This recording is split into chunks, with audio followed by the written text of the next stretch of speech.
कई स्टूडेंट्स ने मेरे से एक क्वेश्चन किया कि सर जब मैं न्यूज आर्टिकल पढ़ता हूं तो मुझे 40 से 45 मिनट लग जाता है, लेकिन जब आप उसी आर्टिकल को पढ़ते हैं तो सर आपको सिर्फ 10 मिनट लगता है। सर ये ऐसा क्यों होता है और ऐसा कैसे होता है? देखिए, मैं आपको सबसे पहले बताना चाहता हूं, जब मैं या फिर कोई भी यूपीएससी एजुकेटर जब कोई आर्टिकल पढ़ता है ना बच्चों, तो दो चीजों पे फोकस करता है। पहला, क्या वो आर्टिकल पॉलिटिकली मोटिवेटेड है? अगर वो रूलिंग पार्टी की तरफ से अगर किसी पॉलिटिशियन ने वो लिखा है तो जाहिर सी बात है रूलिंग पार्टी की तारीफ करेगा।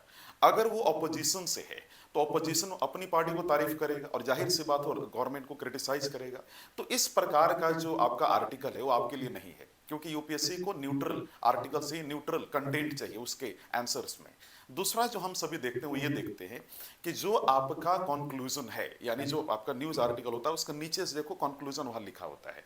तो जो कंक्लूजन होता है वो फ्यूचरिस्टिक है कि नहीं, ऑप्टिमिस्टिक है कि नहीं, पॉजिटिव है कि नहीं, है ना, उसमें न्यूट्रल पॉइंट्स इंक्लूड हैं कि नहीं।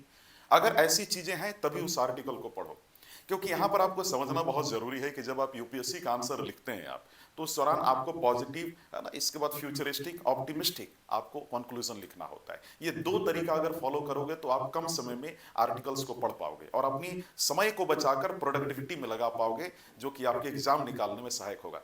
तो चलिए